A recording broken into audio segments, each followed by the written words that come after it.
कधीपासून प्रोग्राम आहे इकडे शाळेचा?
सर्फराज मुलांचं पण आगमन झालेलं आहे पुण्यावरून.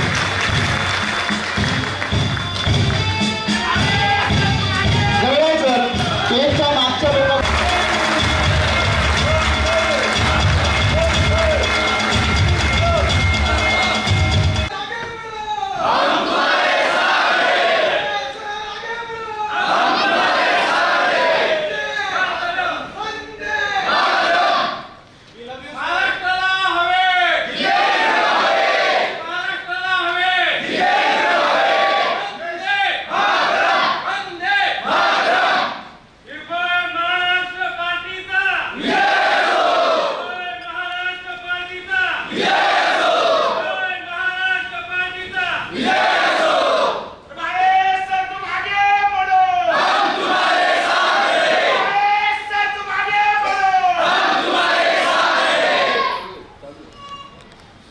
आपल्या सगळ्यांचं आराध्य दैवत छत्रपती शिवाजी महाराज, ज्या संविधानावर आपला देश चालतो ते भारतरत्न डॉक्टर बाबासाहेब आंबेडकर यांना वंदन करतो. व्यासपीठावर सगळे माझे सहयोगी सहकारी ज्यांच्यामुळे हा सगळा सभागृहाचा आवार भरलाय आणि ज्यांच्यामुळे भरलाय माझ्या समोर बसलेले ते सगळे माझे भारतीय बांधव आणि भगिनींनो. माझा आहे ना त्या नायक मधला अनिल कपूर झालेला आहे.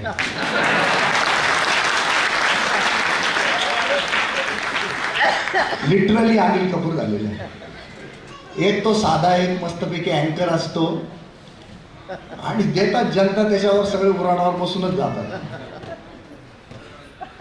मी काम करत नव्हतो का हो, 30-35 वर्ष झाले रस्त्यावर काम करतोय, पण त्या काम करण्याचं जे काही नोंद तुम्ही सगळ्यांनी घ्यायला हवी होती ती त्यावेळेला घेतलेली आहे.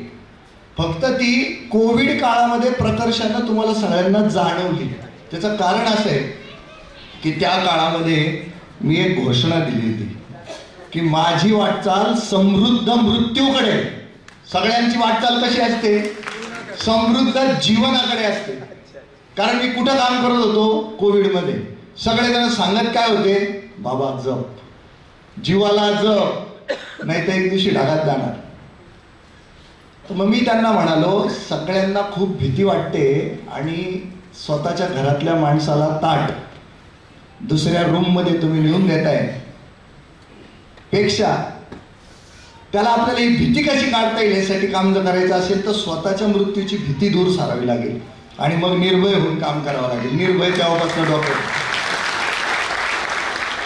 अर्थात तेव्हापासून डोक्यात नाही, ते अंडरलाईन झालं त्यावेळेला. आणि सुरुवातीच्या काळात ज्या ज्या वेळेला काम केलं त्यावेळेला मधला एक टप्पा आहे, आधी कदम बॉर्डरलेस वर्ल्ड फाउंडेशन. एक मराठी पोरग काश्मीरमध्ये 10 ते 12 वर्षापासून एकटंच फिरतंय. त्याला अतिरेकी उचलून नेतायत, मारतायत, झोडतायत, पण तो तिथल्या मुलींसाठी काम करतोय, अनाथ झालेल्या मुलींसाठी काम करतोय. म्हणून मी माझी तुलना त्याच्याशी करायला लागलो. महाराष्ट्रातलंच मराठी पोरग आहे आणि आपल्याला काय धाड भरली. आपण आपल्या गल्लीतल्या दबंग माणसाविरुद्ध बोलताना सुद्धा खूप घाबरतो, पण तिथे सुद्धा बोललंच पाहिजे, निर्भयपणे बोललंच पाहिजे. हा संस्कार मला अधिक कदमनी दिला आणि त्या दिवसापासून मी खूप निर्भय होऊन काम करतच राहिलो. आणि काम करता करता तुम्ही लोकांनी मला या निर्भय महाराष्ट्र पार्टी स्थापन करण्यापर्यंत आणून सोडलं.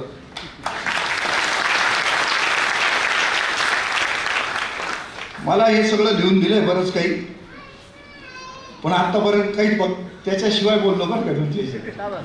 सगळेजण म्हणतात, सगळेजण म्हणण्यापेक्षा हा जो सरदार आहे ना आमचा, तुम सहवाग हो यार, सहवाग जैसा काम करो. टेस्ट मैच में 300 रन मारने वाला तुम आदमी हो, तो टेस्ट मैच को तुम वनडे की तरह मत खेलो. सॉरी, टेस्ट मैच को वनडे की तरह खेलो, तुम्हारे नॅचरल स्वभाव से खेलो.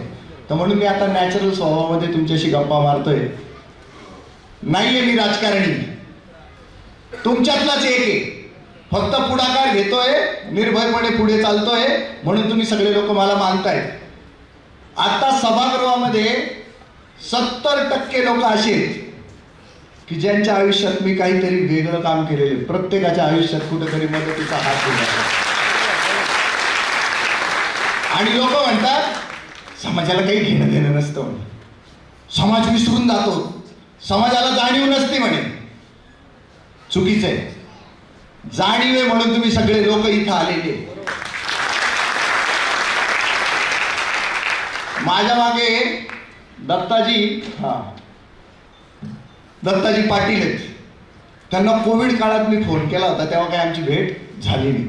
या माणसाला मी का फोन केला होता माहिती का? इकडे मी रस्त्यावर कोविड काळामध्ये फिरत होतो आणि हा माणूस त्याच्या गावामधून ज्यांना ज्यांना अन्न नाही आहे, धान्य नाही आहे ना, त्यांना हा माणूस धान्य पोहोचवत होता. म्हणून या माणसाला आहे ना नमस्कार करायला मला जायचं होतं. तर त्यावेळेला भेटला हा माणूस. आणि आज का भेटलाय? गेल्या 8-10 दिवसापासून का भेटलाय? आम्ही सगळ्यांच्या मागं फिरलो, सगळे भामटे निघाले, पण तुम्ही एक माणूस आहे, सगळं सातत्यानं जिद्दीनं काम करताय, ते दिसतंय आणि चांगल्यासाठी आलं पाहिजे म्हणून हा माणूस निफाड तालुक्यातल्या सुकेने गावातनं आपल्या सगळ्या गावाला घेऊन पोहोचला. धोंडीराम आप्पा रायते,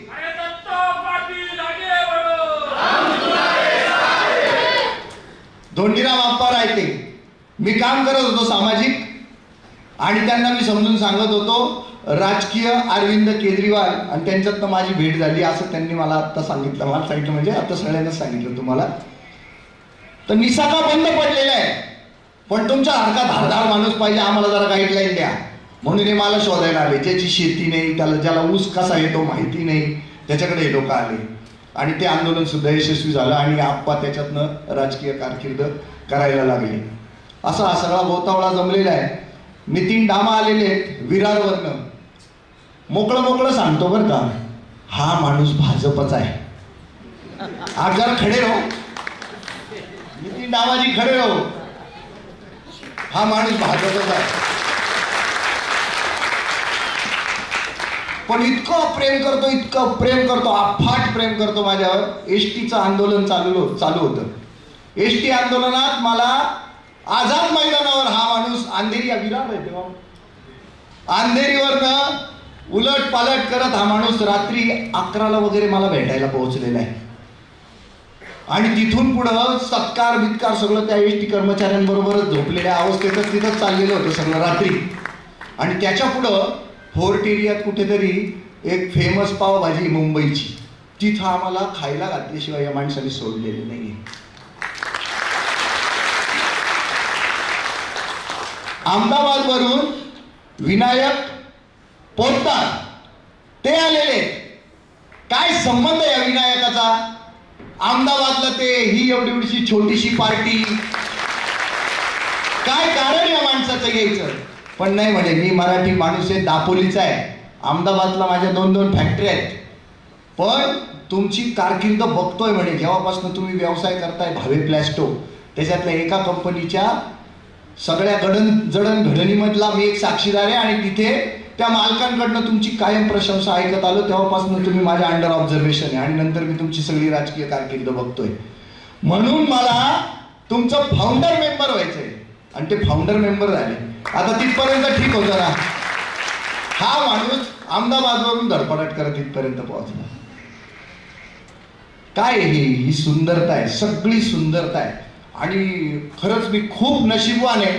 तुमच्यासारखे सगळे सुंदर सुंदर लोक माझ्या आयुष्यात आले. अक्षरशः तुम्हाला सगळ्यांना कळतं भावेला आज काय नाहीये. मी फक्त टाकतो मी मुंबईला निघालो, 2-3 कारवाल्यांचे फोन येतात, आम्ही तुम्हाला घेऊन जाणार. बरं, कारवाला त्याचं डिझेल पेट्रोल खर्च करेल इथपर्यंत ठीक आहे. तो माझ्याबरोबर असलेल्या सगळ्या सहयोगींचं, सहकाऱ्यांचं, जेवणा खावणाचं सगळं पाहतो. कसं करायचं तुम्ही मला सांगा. किती प्रेम करणार तुम्ही लोक. अक्षरशः मी आलो ना, तुम्हाला सांगतो, आता उद्देशिका वाचायची होती बरोबर, सगळ्यांना असा हात पुढे करायला लावलेला होता. मी केला, माझा हात असा थरथर थरथर थरथर थरथर थरथर थरथर कापत होता. नाही ना हो, तो कोडगा, धंदेवाईक, बाजारू, भ्रष्ट, पारंपरिक असा नेता नाहीये मी. तुमच्या सगळ्यांच्या प्रेमाने ना एकदम असं भरून आलं मला. आणि शेवटी परत मी सांगतो तुम्हाला, सामान्य माणूस आहे हो, कोणी राग फासडलेला हिमालयातला साधू नाही.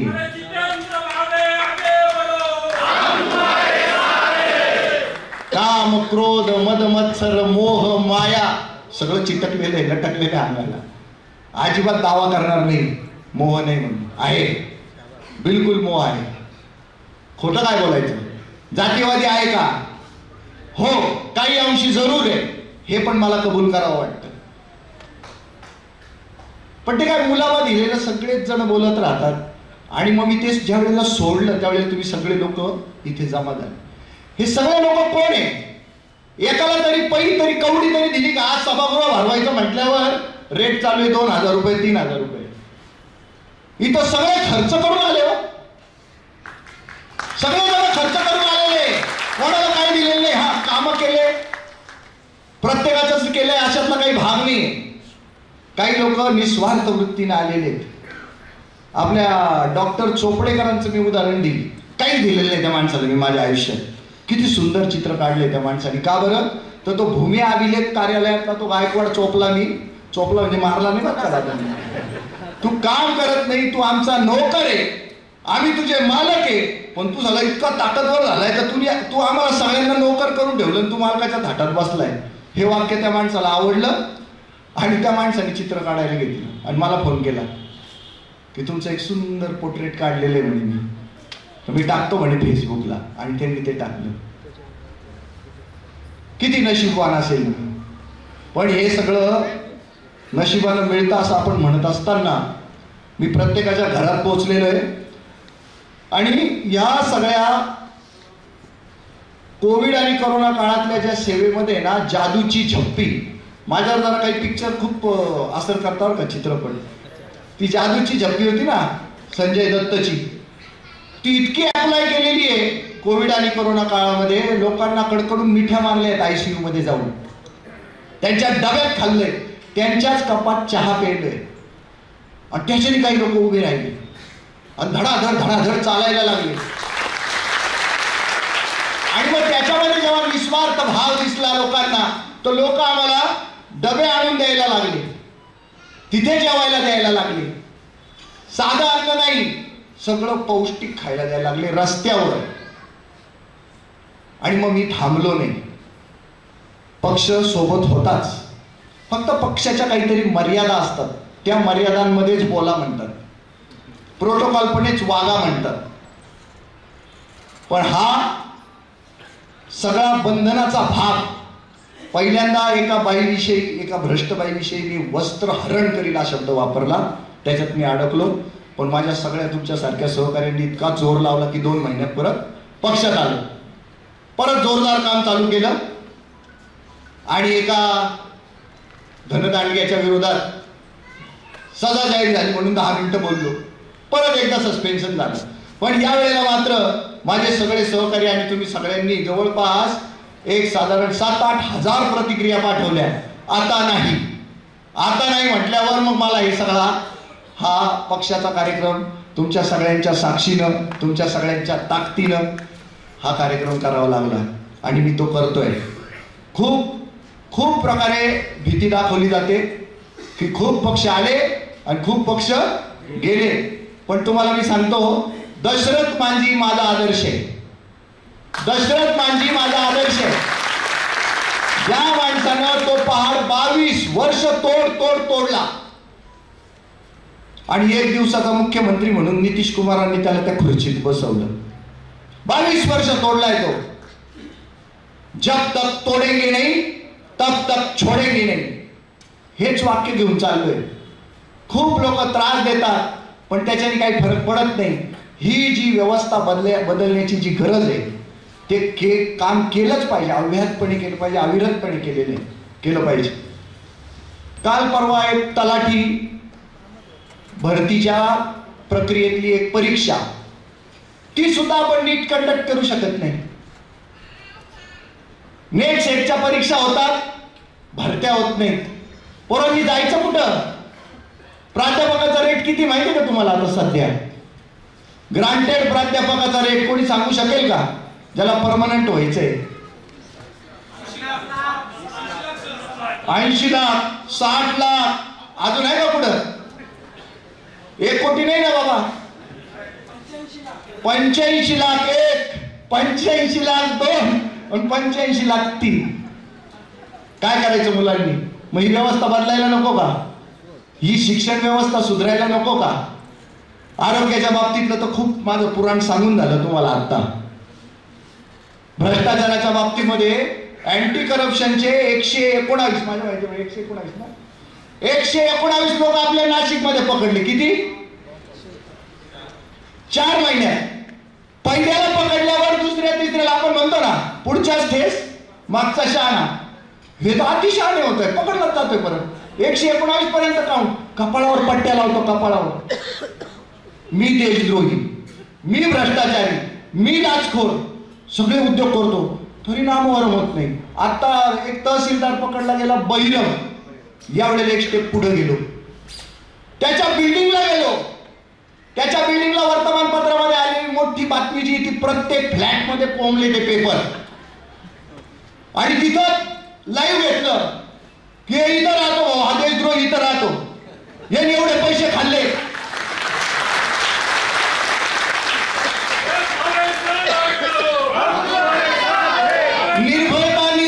निर्भयता काय असते? तर मी असे उद्योग करतो म्हणून माझ्या जुन्या सहकार्याने, जो माझा खूप चांगला समर्थक राहिला, त्यांनी काय सांगितलं, स्वमग्न नेता आहे म्हणे हा, अशी माझ्यावर टीका केली त्यांनी. आणि त्याचीच एक क्लिप आहे, आमच्या कुणीतरी कार्यकर्त्यांनी सहकार्याने ती प्रसिद्ध केली. अरे बाबा तसं नाहीये, तू एवढं भरभरून जे बोललाय ना ते केलंय म्हणून बोलला ना, त्या स्वमग्नता कशाची आली? काही संबंध नाही या सगळ्या गोष्टींचा. आणि राजकारण जरी आमचा विषय नसला तरी पण इंडिया अगेन्स्ट करप्शन मधून अण्णा आंदोलन आणि अण्णा आंदोलनातनं केजरीवालांचा जन्म आणि केजरीवालांनी जे अण्णांच्या सोबतीनं काम केलं आणि अण्णांनी सांगितलं इंटेलेक्च्युअल क्वालिटीचे लोक आले पाहिजे, शिकलेले लोक आले पाहिजे, सुशिक्षित लोक आले पाहिजे. मग केजरीवाल आल्यानंतर अण्णा म्हणाले नाही नाही मी नव्हतं सांगितलं. तिथं राग आला आणि आम्ही दोघा तिघांनी मिळून इथं आम आदमी पार्टीचं काम सुरू केलं. जगबीर सिंग आणि स्वप्नील घिया असे आम्ही तिघ जण होतो आणि काम सुरू केलं आणि 10 वर्षाचं काम मस्तपैकी झालं. काहीच अडचण आली नाही त्याच्यामध्ये.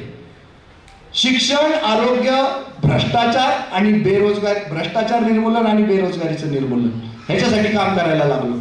ते करता करता हा सगळा समूह जमत गेला आणि याच्यामध्ये निस्वार्थ भावनेनं काम केल्यामुळं डिस्क्लोज करायला नाही पाहिजे पण मी काही नाव बिव नाही सांगणार, पण सत्तेतले राजकीय पण आणि प्रशासकीय नोकरशाह पण खूप मदत करतात बरं.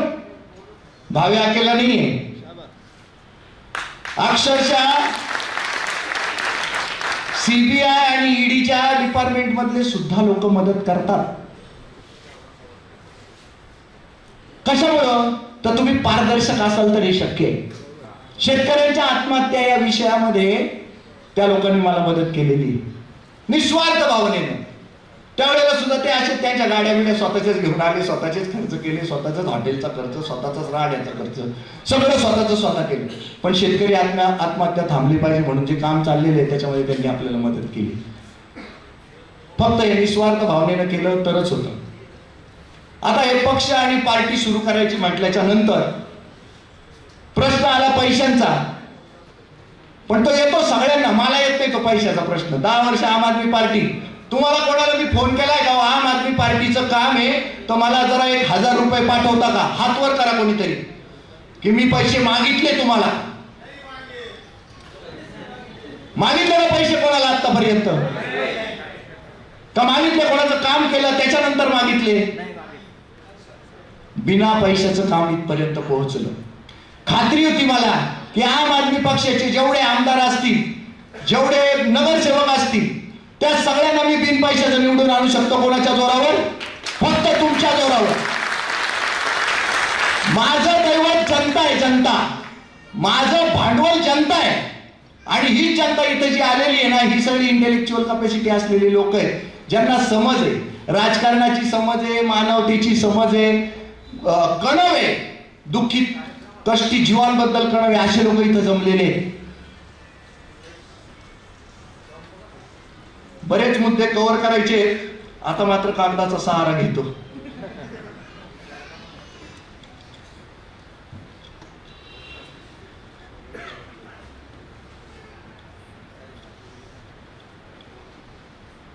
याच्यामध्ये एक गोष्ट प्रकर्षाने जाणवली. पार्टीत होतो, प्रवक्ता होतो पार्टीचा, राज्य कमिटीमध्ये सदस्य होतो आणि नाशिकचा कार्याध्यक्ष होतो. पण हे जेव्हा नव्हतो आणि आता सध्या नाहीये तरी पण कामं चालली. सत्ता नसताना कामं खूप मोठ्या प्रमाणावर करता आली आणि हा कॉन्फिडन्स दिला तुम्ही सगळ्यांनी मला. आणि कशाला पाहिजे ती पदं? हाच धागा धरून माझ्या पक्षाने माझ्यावर अन्याय करायचं चालवलेलं होतं.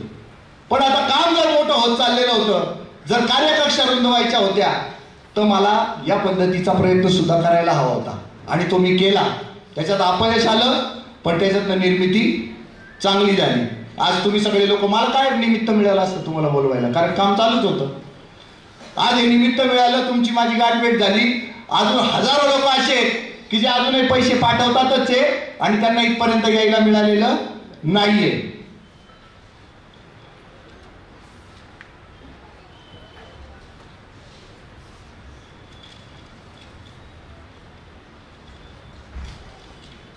एक इथं सूचना पण आलेली आहे.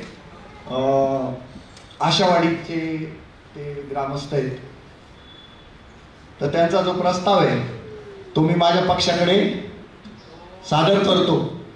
आणि तुम्हाला गोड बातमी देतो मी. काय मागणं केले त्यांनी? वंदे मातरम. सर, आपल्या नवीन राजकीय पक्षाचे घोषवाक्य जय जवान जय किसान जय संविधान असावे.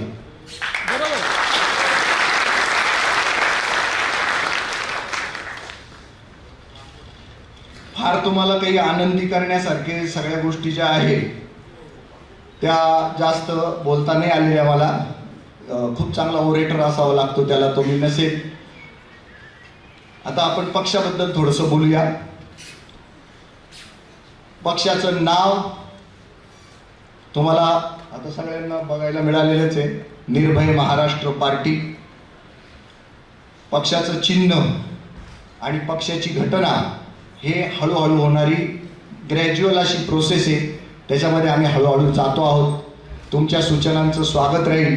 चिन्ह काय असावं, बाकीच्या काही ज्या गोष्टींमध्ये तुम्हाला सूचना द्यायच्या आहेत त्या पण सांगाव्या आणि त्याचा आपण निश्चित स्वरूपात खूप चांगला विचार करू, कृती पण करू. त्याला कृतीची जोड पण देऊ आपण.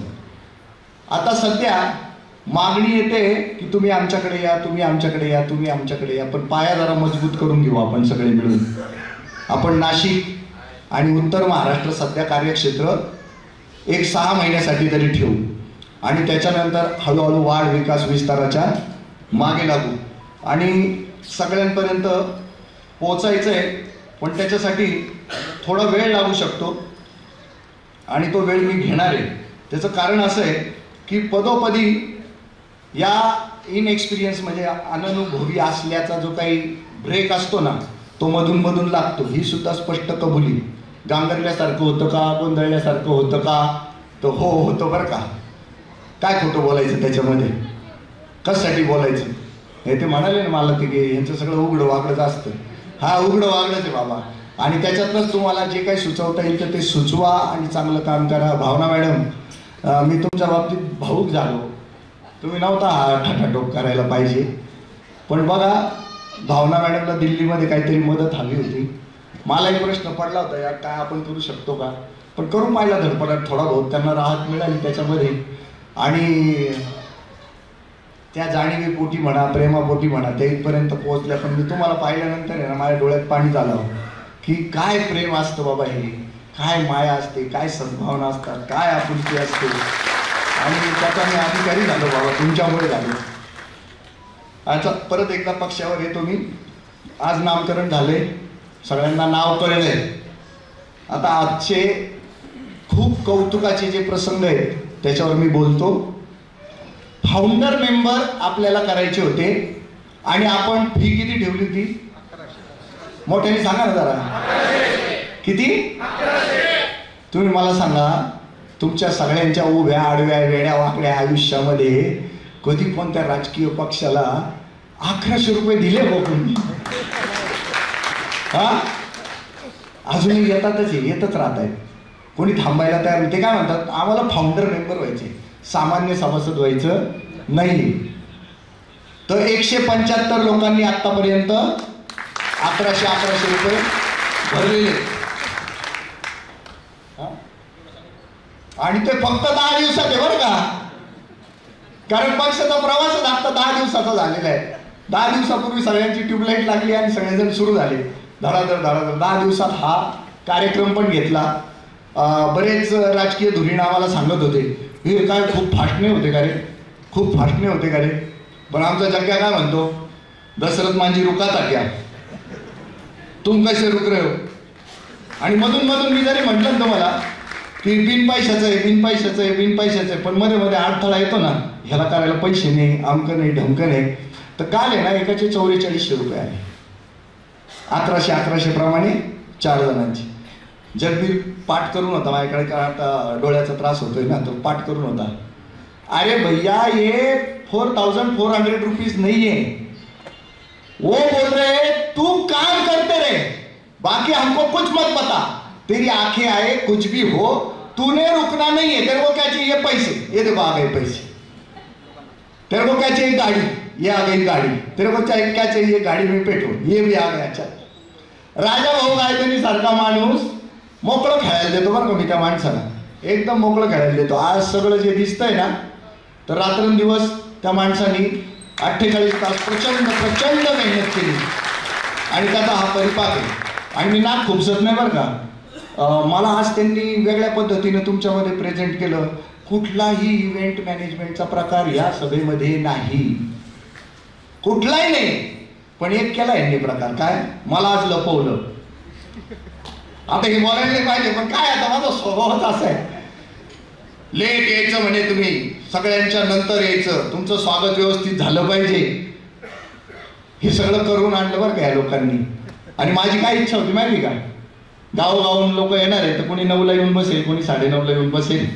आपल्या इथं बसावं त्या गेटवर, त्या वॉचमॅनच्या तिथं आलेल्या प्रत्येकाला नमस्कार करावा, त्याला भेटावं, कडकडून मिठी मारावी, असा आपला एकदम सरधोपट मार्ग ठरलेला होता. पण हे इव्हेंट मॅनेजमेंट मधला हा एक प्रकार केला. तुम्हाला आवडला का? आवडला? मला वाटलं तुम्ही नाही म्हणा. हा, नेक्स्ट टाइम नाही. अरे वा, क्या बात, क्या बात. तर पक्ष नोंदणीची कायदेशीर प्रक्रिया सुरू झालेली आहे. आणि मला रावले सर, जगवीर भाई, देखो आता मला बऱ्याच विषयांचं नॉलेज नसतं बरं का. लोक येतात काहीतरी अवघड प्रश्न घेऊन, मी त्यांना सांगतो बाबा मी ह्याच्यातला मठ्ठ माणूस आहे, मला काहीच कळत नाही. पण आज परिस्थिती अशी आहे, त्या प्रश्नापर्यंत गेलं ना की तिथं समोरून आहे ना 4 माणसं येतात. परवाचा एक किस्सा सांगतो. बँक ऑफ इंडिया, एका माणसाची 84 सालची केस आहे, त्याचा बोजा उतरलेला नाहीये, पण त्यांच्यातल्याच घरातल्या एका मेंबरनी खोटी NOC मिळवली आणि त्याचा कर्जाचा बोजा नील झालेला असं दाखवून त्यांनी स्वतःचं घर बांधून घेतलं. आणि हा एक मेंबर म्हणे, त्या बोजापायी माझा 7-12 क्लिअर होत नाहीये आणि मला NOC नसल्यामुळे माझे पुढचे कामं अडकलेले. तर त्या लोकांनी त्याला हुसकून दिलं होतं, कारण ती कुठली तरी खानदेश नागरी नाही, सॉरी, कुठली तरी एक बँक, कराड कोऑपरेटिव्ह बँक होती, ती मर्ज झालेली आता बँक ऑफ इंडियात. 84 सालचे कागदपत्र आहेत आणि आमच्याकडे काहीच नाही.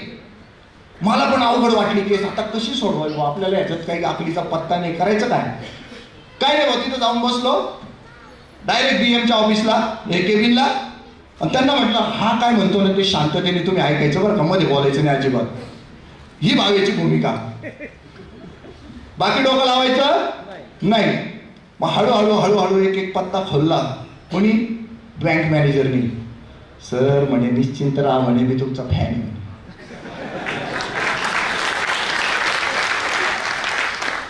एक 1.5 मिनिटांनी राम, आडनाव नाही आठवत मला त्याचं, शिपाई आला, त्याचं नाव राम. भावी सर तुम्ही इथं? म्हटलं हा, आता असं असं काम आहे. लगेच BMनी त्याला काय सांगितलं माहिती का, फाईली तू पाहतो ना म्हणे सगळ्या, 1984 सालची यांची फाईल आहे, ती शोधायचं काम तुझं. तो म्हणे भावे सरांचं काय म्हटलं, आपण केलंच म्हणे, काहीच अडचण नाही. पाहिलं कसं सुटलं एका मिनिटात, काहीच वेळ लागला नाही. वरनं त्या माणसाने कॉफी बिफी पाजली आम्हाला 4-5 जणांना. कोण होतं रे त्या दिवशी माझ्याबरोबर? हा धोंडीराम आप्पा राहते होते, त्यांची पण एक निधी लिमिटेड नावाची हे आहे, पतसंस्था आहे. तर ते पाहत होते ते सगळं काय चाललंय कार्यक्रम. ऑटोमॅटिक सगळ्या गोष्टी सुटल्या. तर हे 175 लोक हे जे आमच्यावर विश्वास टाकतायत, तर इतकी जबाबदारी. आता काहीतरी बाहेर किस्सा झाला की माझ्या व्यसनाबद्दल बोललं गेलं काहीतरी एक किस्सा, आणि तो तर सांगतो व्यसनाबद्दलचा, मला तुम्ही हे करा, आठवण द्या. त्याच्या अगोदर सर एक आनंदाची बातमी सांगायची तुम्हाला सगळ्यांना. आपल्याला प्रश्न पडला होता की आपलं रजिस्ट्रेशनचं काम कोण करेल. कसे प्रश्न सुटून जातात त्या बँकेच्या उदाहरणावरून. दुसरं उदाहरण सांगतो. आमच्या मुलीचा मित्र ज्यांनी सोबत CAच्या परीक्षेचा अभ्यास केला, त्याची शेवटची परीक्षा होती. माझ्या मुलीची सेकंड लास्ट परीक्षा होती. माझी मुलगी सेकंड लास्ट परीक्षा सुटली. तो लास्टची परीक्षा सुटला, त्याला आम्ही DJ म्हणतो, धनंजय साळुंके. धनंजय पुढं. तो काय म्हटला माहिती का काल रात्री, उद्या ऑफिसला सुट्टी, मस्तपैकी त्यांनी गाडी घेतलेली मोठी 15-1 लाखाची, त्या गाडीत आपण तुम्हाला घेऊन जाणार म्हणे, आणि तुमच्या या पक्षाचं जे काही रजिस्ट्रेशनचं अख्खं काम आहे ना म्हणे. म्हटलं अरे दिल्लीच्या 4-4 वाऱ्या करायला लागतील, तुमच्यासाठी एवढं नाही का म्हणे. आता तुम्ही मला सांगा, आमचा हा 1,00,000-1.25 लाखाचा कार्यक्रम सेट कशामुळे होतं माहिती का? एकदम निर्मळ आर पार पारदर्शक तुमचं मन पाहिजे. प्रत्येक प्रश्नाच्या समोर जर गेले ना तुम्ही तर प्रश्न सुटायला सुरुवात होते. पण प्रोव्हाइडेड तुम्ही तेवढे निष्कलंक, निष्कपट, निरलस, निर्मळ, प्रामाणिक असले तर आणि तरच तसे रिझल्ट येतात बरं का. रोज सकाळी कमांड येते मला, पठ्ठ्या उठ आणि निघ. आता पठ्ठ्या उठ आणि निघ कुठं जा, काय नाही, ते हिरोच्या शोरूम पर्यंत येतो, कुणीतरी येतं मला पटकन गाडीवर बसवतं कुठेतरी घेऊन जातं. मग आम्ही त्या गजानन टी स्टॉलला चहा पितो. काय गजाननचे माझे सगळे साथीदार आहे. गजानन टी स्टॉलला आम्ही जाऊन चहा पिणार. तिथून कुठून तरी काहीतरी काम निघतं. प्रमोदिनी मॅडम नमस्कार, तुम्हाला बघून आनंद झाला मला. आमच्या मॅडम आम आदमी पक्षाच्या एकदम कट्टर कार्यकर्ते आहेत, पण त्यांनी मला सांगितलं की तुमच्या कार्यक्रमाला येणार म्हणजे येणार. हजर.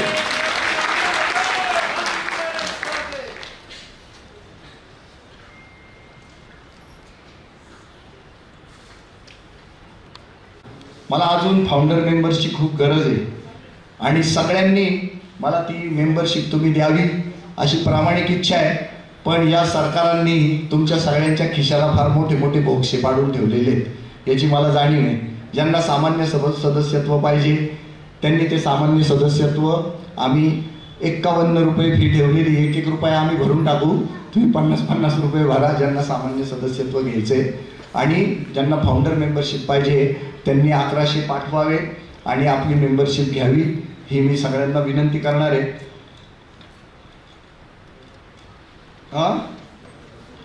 हां डोनेशन पण स्वीकारणार, पण सध्या आमच्यावर विश्वास ठेवावा लागेल बरं का. हां म्हणजे आतापर्यंत ठेवलाच आहे, पण अजून आपलं पैशाचा काही व्यवहार झाला नाही ना, बरोबर का नाही. कामं केले पण पैसे घेतले नाही, घेणार नाही हे ठरलं म्हणून पक्का मजबूत विश्वास आहे. पण आता 1100 जेव्हा मागेल तेव्हा तुम्हाला लगेच रजिस्टर पावती द्यायला लागेल. आणि आमच्या केजरीवालांचं स्वप्न आहे बरं का की देणगीदारांचे नावं, हिशोब सगळं जाहीर करा. आपण करणार बरं का बॉस. आमच्या आम आदमी पार्टीचं बंद झालं, त्यांना काही अडचणी आल्या कारण सत्ताधाऱ्यांनी त्यांच्यावर दुःख धरला, त्या लोकांवर कारवाया केल्या. बऱ्याच अमेरिकेतल्या आणि लंडनमधल्या पोरांच्या नोकऱ्या गेल्या जे डोनेशन देत होते. पण आपण पहिल्यांदाच बोलून घेऊ आणि असं खूप मोठं काही डोनेशन घ्यायचं भानगडीत पडणार नाही. आपण काहीतरी त्याच्यातनं मार्ग काढू, पण पारदर्शकता ठेवण्याचा आटोकाट प्रयत्न करू. अजिबात त्याच्यात माघार घेणार नाही. आणि तुम्ही टोका आम्हाला रोका, काही अडचण नाहीये, बिलकुल बोला, मोकळं बोला.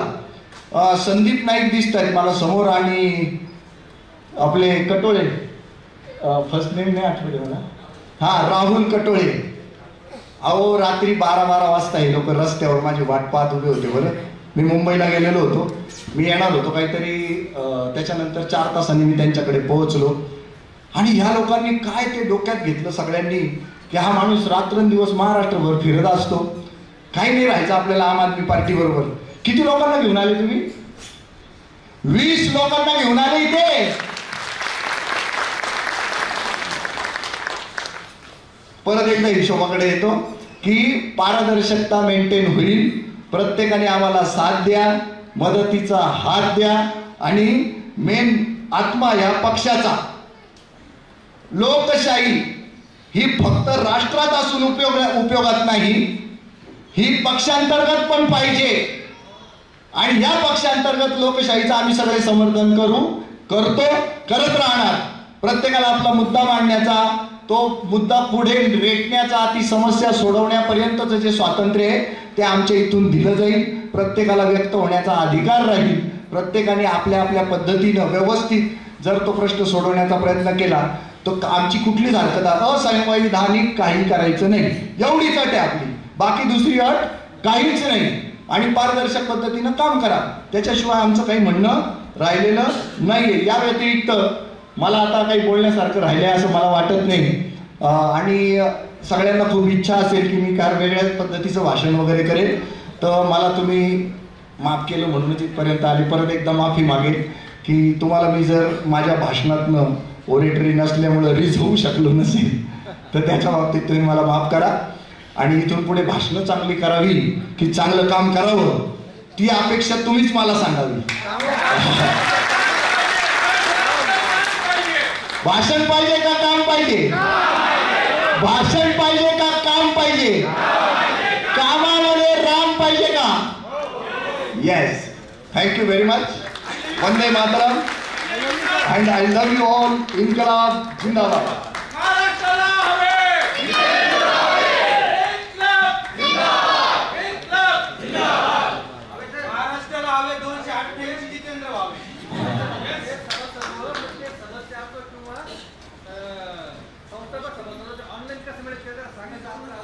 हा, एक मिनिट.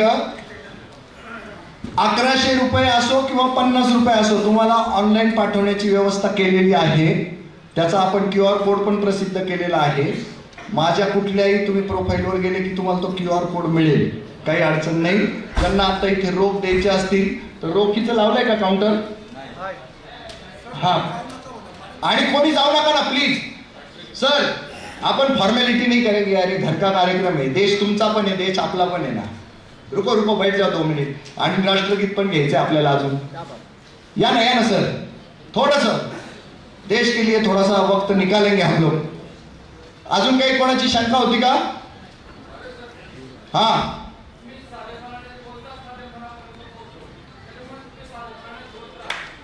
अरे म्हणूनच मुलावा नाही चढवला कसलाच. आणि ज्यांची दखल किंवा नोंद मला माझ्या भाषणातनं नाही सांगता आली ना, तर त्यांनी पण मला मनापासून माफ करा बरं का.